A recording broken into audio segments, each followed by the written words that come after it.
Welcome to Recovering Your Voice. My name's Bonnie. I'm Caroline.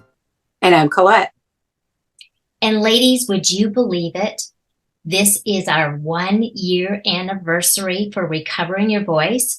It was 1 year ago that we actually started this YouTube channel. I can't believe it. We're still here. Yes, but is our audience still there is what I want to know. Leave a comment below, people, okay? Is anybody out there? Anybody out there? Is anybody out there? We need to hear from you. Collette, you were mentioning before the show that there was a few things that maybe we'd clear up with our listeners at this 1 year point in our journey. So do you want to explain what you mean by that? For sure. Once you connect with somebody long enough, you have your language together or inside jokes.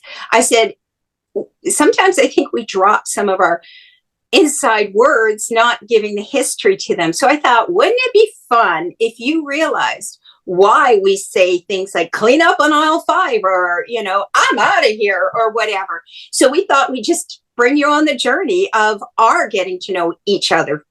Words such as our test kitchen. Now, if you haven't found the leave the comment below button, it's in the description. When you touch that, you'll see the description too of it. But I'm going to read what's in the comments below description. Our recipe. This is our recipe for recovering your voice. Mix together a large spoonful each of empathy and grace. Shake it in a powerful story. Cover the entire mixture with a generous amount of Christ-centered love. Remove any bias, pretensions, and judgment. Sprinkle liberally with kindness. Cook in a space where it can be seen, heard, and valued. Serve with acceptance, based on Romans 12, 9-21 from the Passion Translation. And that's thanks to Bonnie for writing our recipe. So this is our heart in a recipe. So when we say test kitchen, this is what we're referring to. And another one is water wings. We'll encourage each other as if we were little again and at a swimming pool and need water wings, the comfort of water wings to jump in. So we'll encourage each other by saying, we're your water wings, jump. And when we're feeling timid or cautious, we might tease each other and say, whoop, and push. The interesting thing I was pondering this week is, isn't it wonderful that water wings work in rivers, ponds, oceans? Water wings work everywhere. And I'm so glad they do, because my co-hosts are doing amazing things. And I know I can still be a water wing for them when they go around the world or write another book. It's great. Another one, Collette, is clean up on aisle 2, or sometimes it's clean up on aisle 4. And you use it quite often. What do you mean by that? What I mean by that is, I am so sorry, Bonnie, because it's clean up that Bonnie's doing in editing anything. And trust me, most of the cleanup she has to do is behind me. When you go down, a shopping aisle and, you accidentally drop something and you hear over the speakerphone, clean up on aisle 5. Well, that's our Bonnie cleaning up after Collette. Oh, and sometimes it's clean up on aisle 4, 5, 6, 7, ... Okay, Caroline, I'm out of here really tickled your funny bone when we first did it. Do you still remember why? Yes, what I remember was it wasn't funny at first because you were upset. And your response was, because people's response to an emotional, conflict or something like that is either fight or flight. Because I So know who I am. your response was, I'm out of here. In other words, I'm done with this. And, but Bonnie and I were saying, absolutely not. And calling you out on that we've got to have a commitment to each other where we just refuse to, say, I'm out of here. So during our very first taping of our welcome video, I was very apprehensive about speaking. And I told the girls that I was just going to stay behind, behind the scenes, do the cleanup if necessary and editing, but I was not going to do much speaking. And the girls were challenging me on this. And so near the end of that video, I said to them, well, at least I didn't say, I'm out of here. And so that was a reference back to what Collette had already gone through. And now we use that when we get into a difficult situation. Say, well, at least I didn't say, I'm out of here. And look, ladies, they stuck with it with me. Another thing you might hear me saying is, ooh, what a ride. And why that was is when I was, like Bonnie, very apprehensive of doing Recovering Your Voice. And if I'd have known where it was going, if God had given me the whole plan, I probably ran the other way. But because he's so gracious and gave me little pieces at a time and walked us through. Just proving, ladies, that God takes the least qualified. Okay, so we're all qualified. But what I had a dream, and in the dream, I was in an airplane and went out of the airplane with no parachute. And I'm like free falling. And then I hit the ground, bounce 3 times, get up and shake off and go, ooh, if I'd have known I'd survived that, I'd have enjoyed the ride.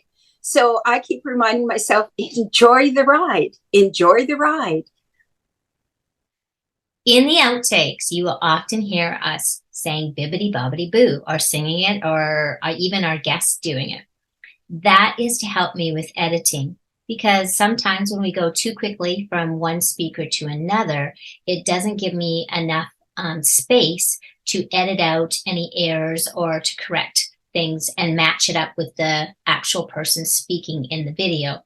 So we use this little bibbidi bobbidi boo to take it from one speaker to another and give me a little room for editing. So now you know the secrets behind recovering your voice. So in recognition or in honor of reaching this milestone of 1 year, I have some questions. Now, they're very similar to our last episode, which had us thinking about the new year. But these are questions that I have made for our co-hosts, my co-hosts, so that we will have kind of an idea of where we've been and where we're going in recovering your voice. So, first question. Collette and Carol Ann, what has surprised you the most over this past year of recovering your voice? For me, I was surprised that we could even accomplish this. I had never thought that we would be doing a YouTube program. So having done these programs for a whole year, I'm shocked. I guess for me, just all the stories that came across and getting to know people so much deeper. When we were, in lockdown or pandemic and that's when this was birthed. So to know that there's other ways of connecting with people and hearing their stories and just the power behind a story. Like I knew because Bonnie had always had that on her heart and shared it. But in the last year, I saw this baby grow. And what I mean by that is I saw how important it is to share our story. So I guess that's it, Bonnie. I fought my story all my life. I used to kid with you and say, I didn't want to live it. Why would somebody want to hear it? But I see now there's power in healing for the person finding their voice, and there's power in the person receiving the story of the Me Too or carrying it through, that there's power in just connecting together on a so much deeper level. So I guess that's what surprised me, the intensity and how important it is to share our story. I will piggyback off what you said, Collette, in some respect. My big surprise was how much content we ourselves produced. I just envisioned that, every second week on an episode, we would have a new guest. And our responsibility was just to listen and to ask questions. Never, ever anticipating the amount of shows that would be just the three of us. So that's my biggest surprise of the past year. So this one's a bit the same of the first question, but a little bit more deeper. What have you learned in this past year on recovering your voice? I learned that once again, but in a deeper way, that healing can come just by retelling your story.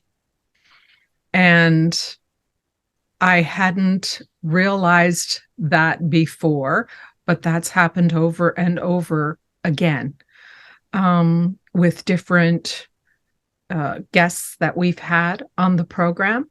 And I've also learned the importance of being authentic, vulnerable, of being more comfortable with not being perfect. I think that in the past, we've just gotten used to, or we were trained to put the best face on whatever we were going through. So we learned to wear that as a mask.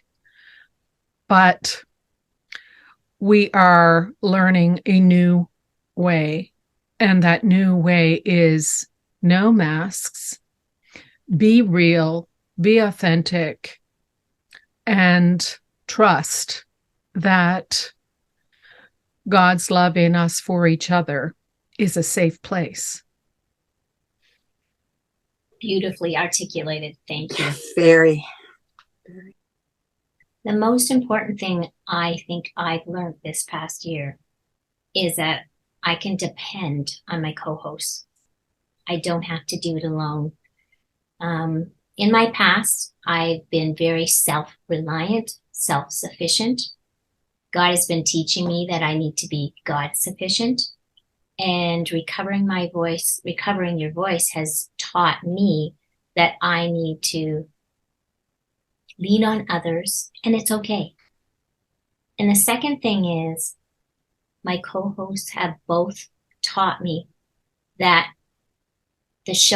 whether the show goes on or not, is not important. My healing and my heart are more important. And they have said that to me. They've taught me that God and they are more interested in my healing than they are in an agenda, in a program, in recovering your voice. It could end tomorrow if it meant that we needed to be healed. So thank you, ladies, for that gift that you gave me. You're gonna make me cry, girl. You're gonna make me cry. Personally, the journey of last year, I'll jump off of Bonnie's this time, was very much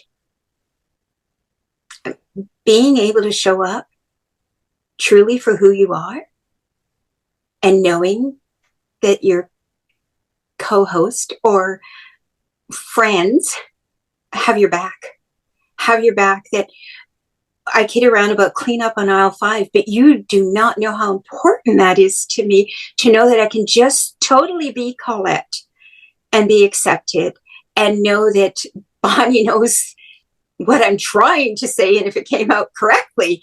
So when I jokingly say clean up on aisle 5, I can't be as free as I am if I didn't have the safety net of Collette and Bonnie. And you're so right. Every time there's been a guest on this show, every time we have seen the guest first be healed. And be it us as a guest or a guest outside of our three, God just touches and begins to do it even before the interview. And then as we listen to the story, he touches us and heals us. And as it goes out, it's like a rippling effect in a pond. We don't get comments below. I'm going to keep doing that to you guys. But we do get an occasional text behind the scene or a messenger or something. So I just stand in awe. That's the only word I can say, in awe of seeing the hand of God work. And absolutely that if God is leading this, and if God says, this is not to air, or this is to air, or whatever, our heart posture is just running after God. And I remember our first time we were talking about this, I remember it being dropped in my heart that we don't want a following. We want to follow the heart of God. And we want to have the communion with each other, that perfume communion that we talked about the first time. Oh, how that lingers. It reminds me of when the woman broke the perfume and put it on Jesus, and I always wondered. He said, she's done a wonderful thing for me, that she prepared me for my burial. He literally said that. So I always wondered, when Jesus was enduring the cross, if he did not get that smell of the perfume come up to him. And I will tell you, this year's been a really hard year for me.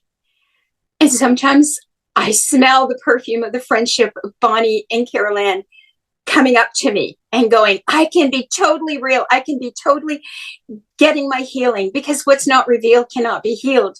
So sometimes we share on here, sometimes we share separately, like I'm sure you guys have your tribes, and we would sure like to be part of your tribe.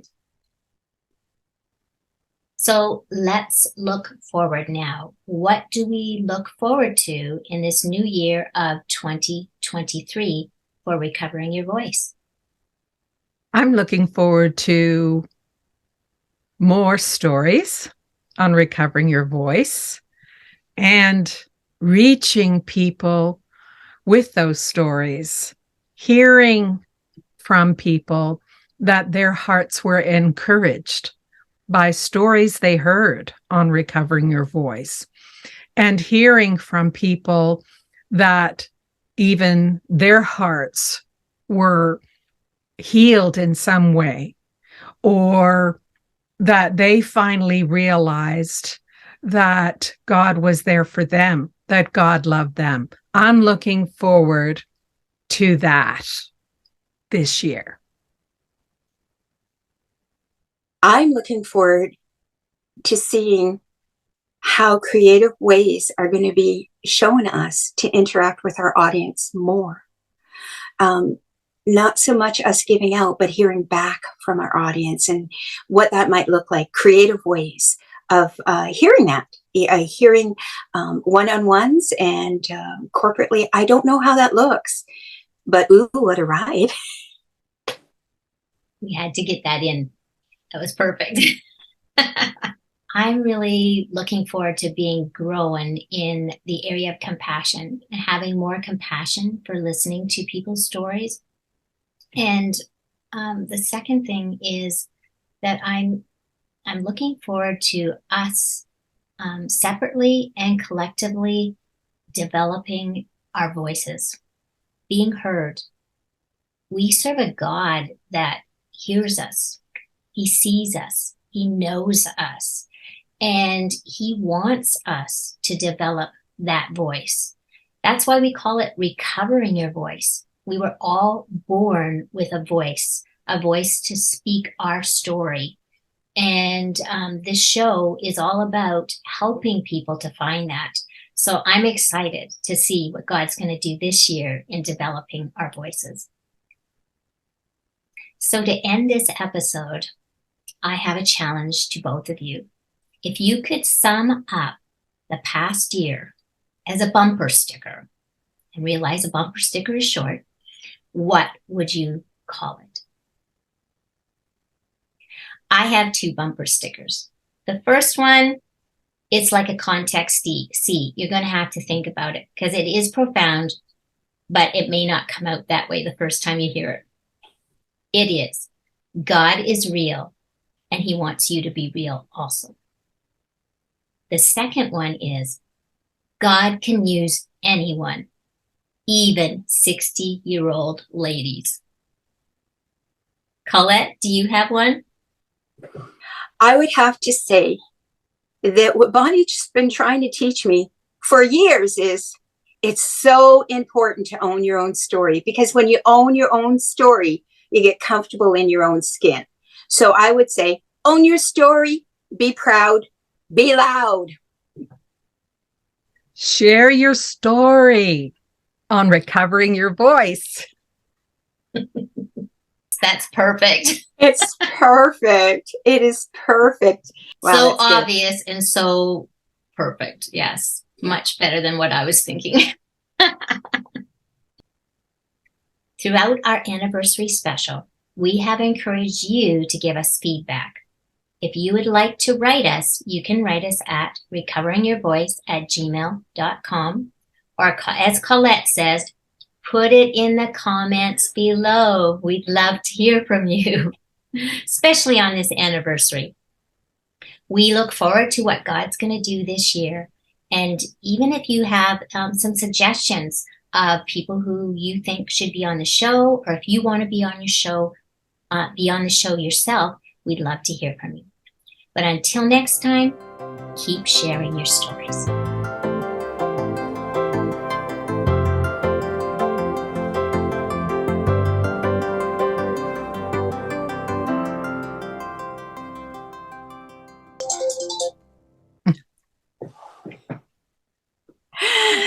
My rice pudding is ready.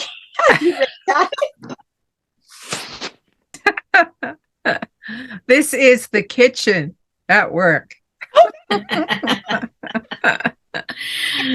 We interrupt this program for Rice people, smell-o-vision, okay? I'm just going to put you guys down, okay? And you really thought, audience, that we were professional. Another thought is we could go live. You are a very brave person, Caroline. Go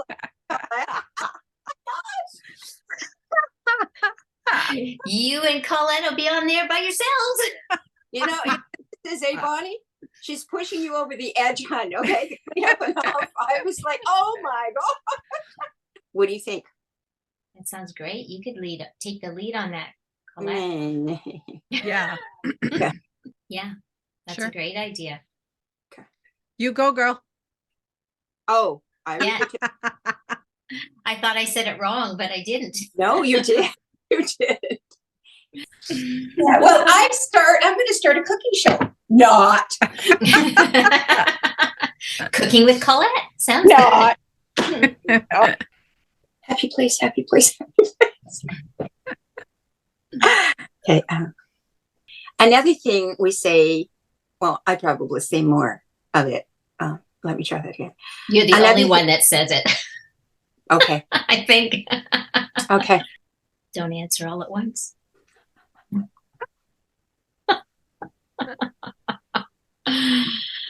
That's a good answer, Bonnie. Wow, if we'd have known that, we would have ran the other way. We would have just. For sure. How do you eat an elephant? One bite at a time. We would have been gone. We would have been saying, all three of us, you ready? I'm out of here. Running as fast as we could. Bibbidi bobbidi boo. Wow, that's the first time I don't have center of attention. Okay. You be thankful, guys. My bumper stickers was going to be, girls just want to have fun. I love it. That goes with our 60-year-old ladies. Well, then stick that one in there, okay? Because that's what I got was, girls just want to have fun. You want to ride. Okay.